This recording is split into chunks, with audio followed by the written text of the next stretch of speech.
Hi and welcome to another Boom Web Search Technology explanatory video. Today we're going to be comparing 2.4 gigahertz and 5 gigahertz wireless communication frequencies. We're going to be going over the differences in terms of showing the pros and cons associated with 5 gigahertz and 2.4 gigahertz frequencies, and then we're going to be weighing them and showing you some cases of which to use 2.4 gigahertz or 5 gigahertz to be more optimal.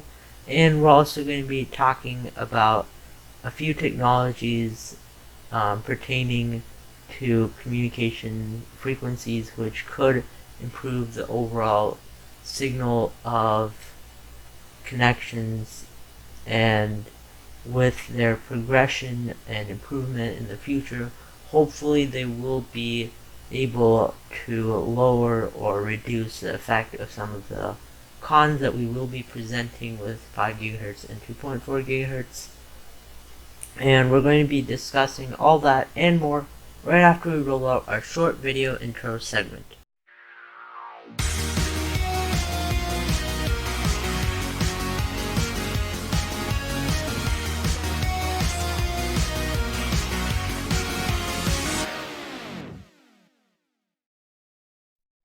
Okay, so let's get started with our first subject for this video, which is going to be to show the disadvantages and advantages associated with 2.4 gigahertz. The advantages of 2.4 gigahertz frequency means universal compatibility, the ability to overcome physical obstructions such as walls and furniture without losing significant signal integrity, and greater signal range, which allows you to cover a larger distance of space. Now let's talk about the disadvantages of 2.4 gigahertz frequency. Used frequently by all sorts of devices like cordless phones, baby monitors, and independent surveillance video monitoring systems, which rely on transmitting data to a receiver directly rather than using the internet and routers, meaning that the bandwidth congestion is significant in most cases and is one of the main problems associated with 2.4 gigahertz. You also have lower amount of bandwidth available, and that equates to lower data transmission rates as opposed to 5 gigahertz. Now for 5 gigahertz, explaining the disadvantages and associated advantages. So some of the advantages associated with 5 gigahertz frequency are you have more bandwidth, which would result in faster data transmission speed. It's more optimal for heavier tasks that need more speed and bandwidth, like streaming HD video.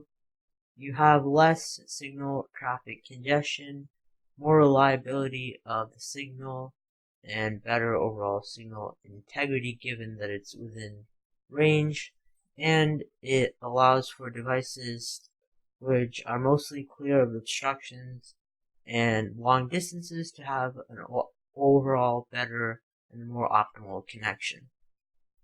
Given the fact that they are able to connect to 5 gigahertz, since all of them, like as in terms of devices, not all yet can connect to 5 gigahertz, although that may change in the future, which we're going to be explaining further on. That's still why one of the reasons we both use 2.4 and 5 gigahertz for most wireless routers, since there's so many devices that can't yet use 5 gigahertz, and still 2.4 is often used sometimes for when you're going farther away from access points or the single router.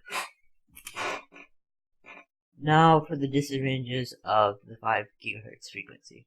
We're not able to penetrate walls and obstacles as well, although beamforming technology, which basically targets the signal towards clients, helps 5 gigahertz, and advances in beamforming and wireless transmitters, this could not be much of an issue in the future. Lower range is able to be covered rather with 5 GHz than 2.4, and it's not universally compatible, which means some devices that don't support 802.11a/n/AC will not be able to take advantage of the 5 GHz frequency if it's beneficial. Although overall, I've seen the trend that more devices are coming with a 5 GHz frequency, and hopefully I will say that it continues and there's more devices. Although if 2.4 GHz is improved, then that could change. Although hopefully we do get more devices that can connect to the 5 GHz frequency, since it is newer and allows more speed and bandwidth advantages. Summary of points and recommended frequency scenarios. Overall, in summary, 2.4 GHz is the way to go if you need to cover large areas and or have physical obstructions against your signal. And 5 GHz would be better for if you want to have faster data connection / bandwidth, and I know for some cases that is an absolute necessity. And you also don't have many barriers against your signal. That's also going to help 5 GHz, although if you still have substantially sufficient signal, then maybe you will be able to connect and still have the advantages of 5 GHz and not be substantially negative against your signal that 2.4 GHz would be better.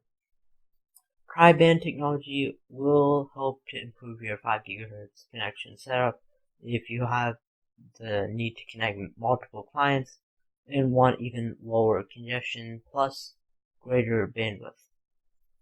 Most routers still use dual band, although there's a few, especially on the higher end, that have tri-band. Also, before we get to the end, we may do a future video on beamforming technology, because I know we didn't cover that as much in the channel, as well as explaining the different standards, maybe like a history video of 802.11 standards. So let me know in the video description if you'd like to see that. Now for the end. Thanks for watching. Thank you so much for watching this video generally towards wireless networking. Please make sure to subscribe to this channel, Boom Upstitch, if you have not done so already, and have your bell notifications turned on to prevent missing any of our future uploads of content. Note that the bell icon only appears to the right of the subscribe button after you've subscribed beforehand. If you have any future video suggestions pertaining to the subjects of computer hardware, computer software, technology topics explained, how technology works, or basically anything tech related, please let me know in the comments below. As always, thanks for watching. I'll catch you in the next content upload. Bye!